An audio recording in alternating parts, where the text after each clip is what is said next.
Greetings, everyone. Rajee Narinesingh here, transgender activist, author, mystic, actress, reality TV personality.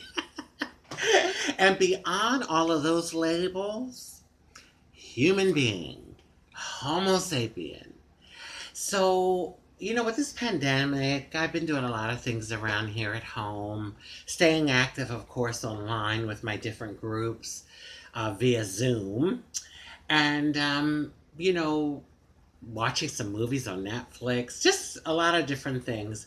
But one of the things I've also been doing lately is thinking about life, thinking about my life, thinking about the planet and, the universe and existence and basically, us human beings and the beginning, like where it all started.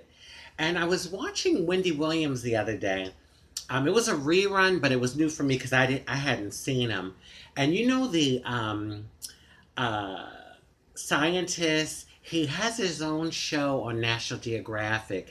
Neil deGrasse, I know I'm mispronouncing the middle name, but Neil deGrasse Tyson is his name, and he's an astrophysicist.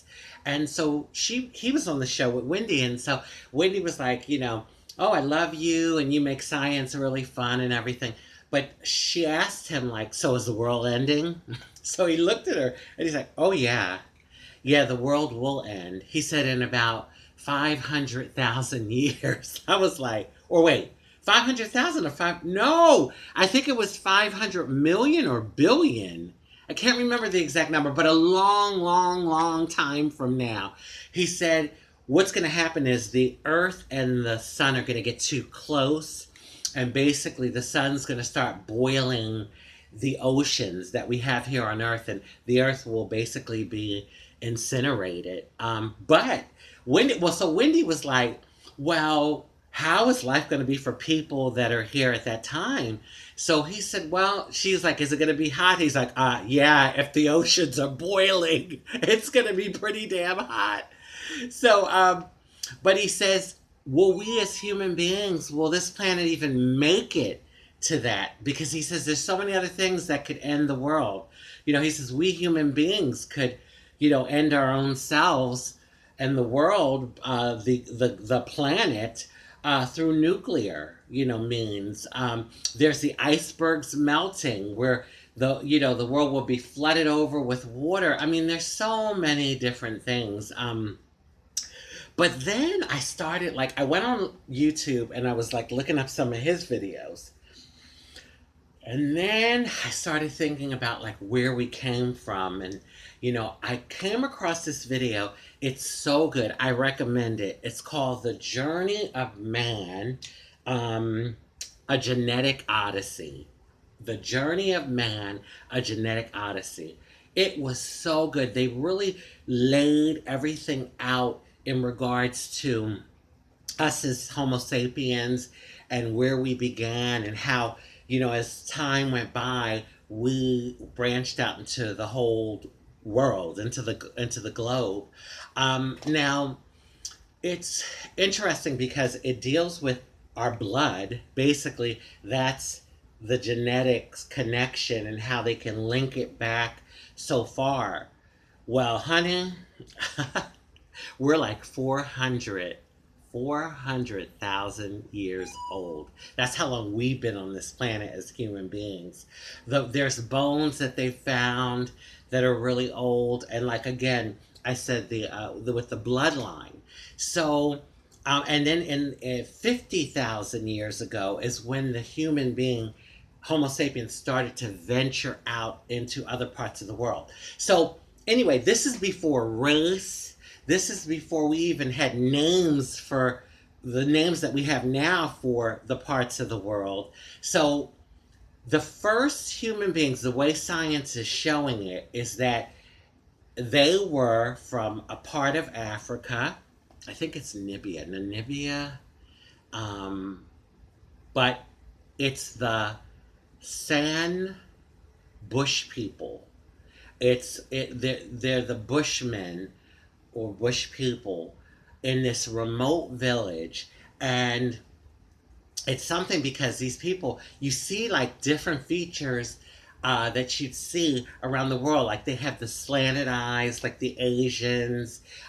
They have the full cheekbones, like some of the Native Americans, and just like you could really break down their face and see like different traits of it around the world. And they're not dark and they're not light. They're in the middle, so that like lighter brown where over time they could certainly have gotten darker or lighter.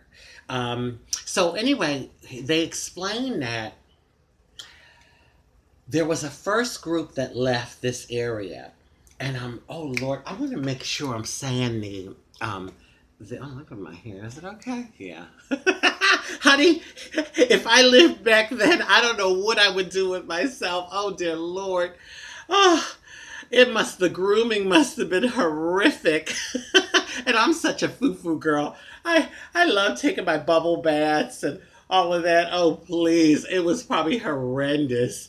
But, people probably didn't smell each other because they all stunk, so it was like, they probably didn't even smell each other really. But also, the whole trans thing, because I'm sure there were trans people back then, but they wouldn't have been able to do what we do to our physical bodies. It, of course, would have been inside and probably in their actions and the way they carried themselves and interacted with others. But yeah, now because we've advanced so much, we trans people can kind of like make the outside of ourselves look like we feel on the inside. So that's a great thing. But anyway, I want to make sure. Let me see. The bush people that speak with ticks.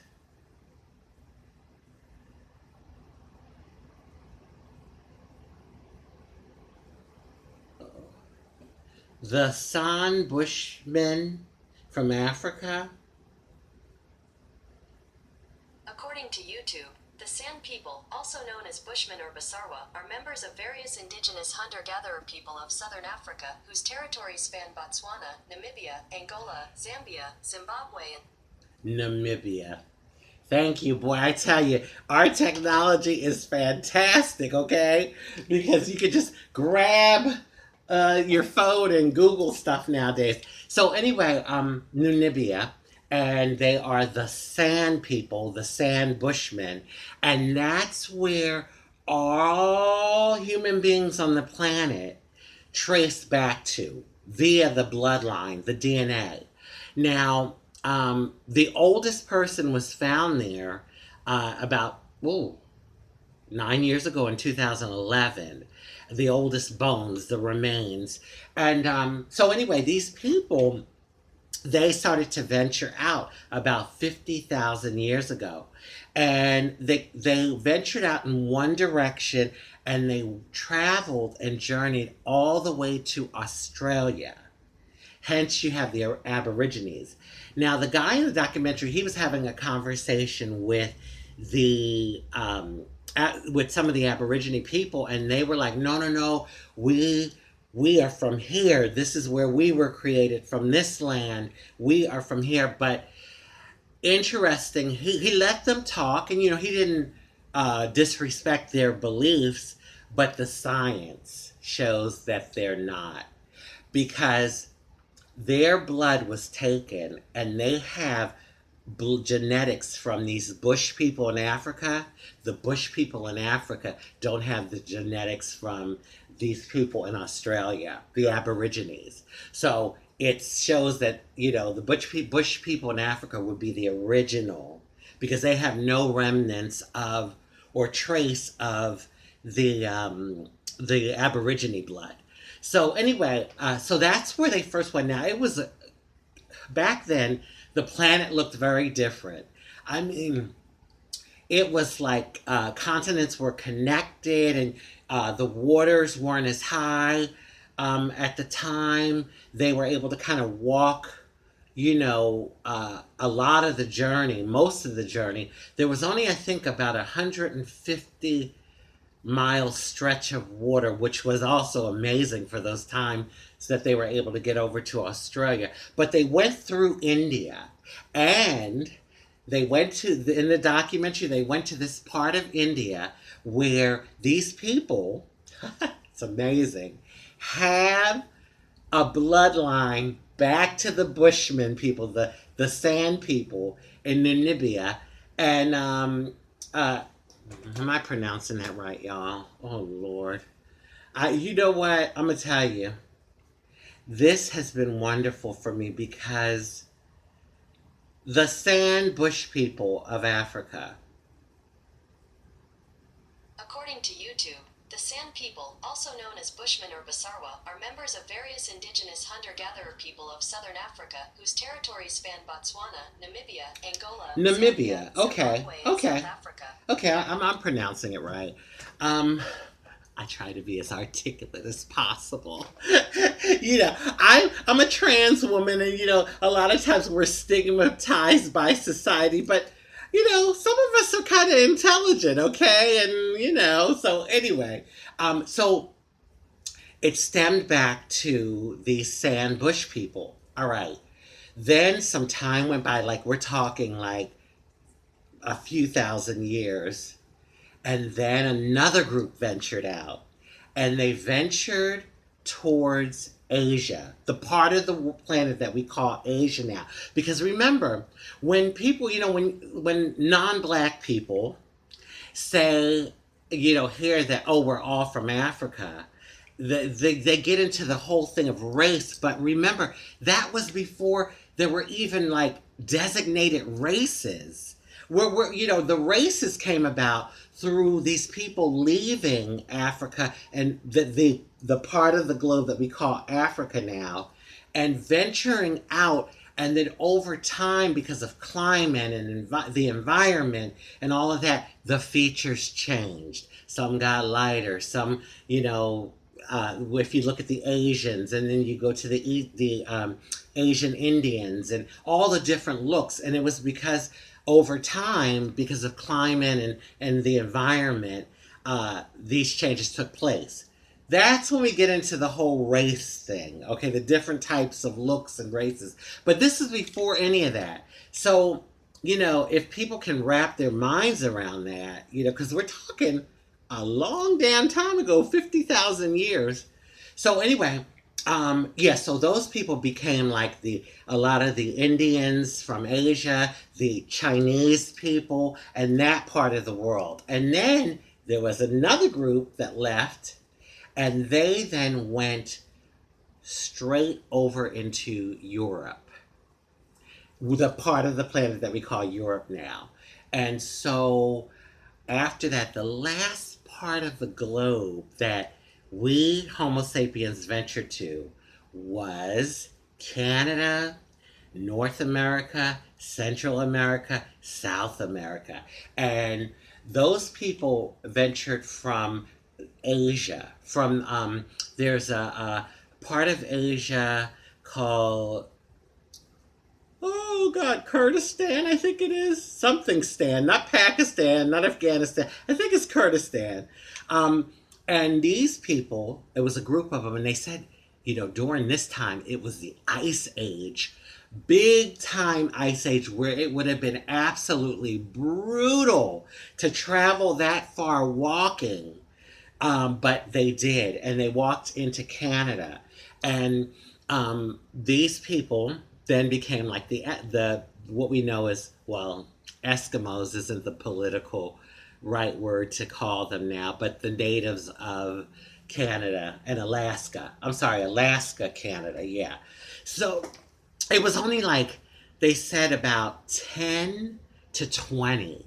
And from them, all the Native Americans throughout North America, Central America, and South America, within 800 years, the whole area was populated.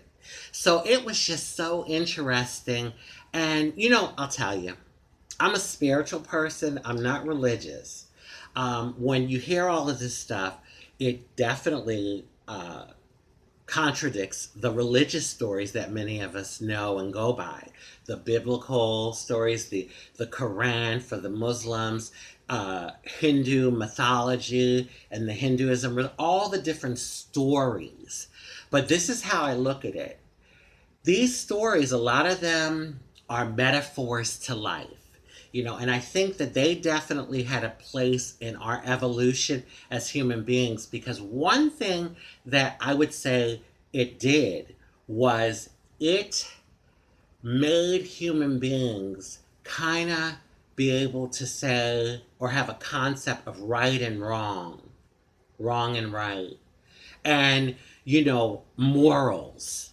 And so that's what I would say. I would give props to all the religious stories and people having faith beyond all of that, just having faith to live and finding it through religion. But yeah, so I just wanted to say that. So after like looking into like where we came from and like how it all started, and I'm going to tell you, I believe in God. But I don't look at God like a man on a throne up in heaven. No. I look at God as a divine, living, vibrational energy source that lives in all living things and is the glue to our existence. And so, even if we do, and the science shows that we do, go back 400,000 years, there had to be something that sparked us into existence, an energy, a divine, universal, eternal energy that sparked us into to existence. So I'm saying all of this, and I've been doing my research, but that does not mean that I don't believe that there's a divine, godly force that breathes life into us human beings, because we are living vibrational energy. That's what we human beings are. Living, breathing, vibrational energies. And so that gets me to looking at all of this that I looked at from how we started, where we came from, and the evolution and all. Then I started to question, well, damn, where do we go? Oh my God. Because, science shows that when we die, our bodies basically deteriorate and our brain. So, the consciousness is in the frontal lobe of our brain, and frontal lobe, yeah, if I'm not mistaken, yeah, it's somewhere up in here. But we can touch our brain, but can we touch our mind? And I think that's where there's this mystery of what goes on. Because if our bodies and brain deteriorate, what happens to our consciousness? And do we really live on like in the way that a lot of us think we do? Now, the solace that I have, the thing that brings me comfort, is that science shows that energy never dies. And we human beings are living, breathing, vibrational energy.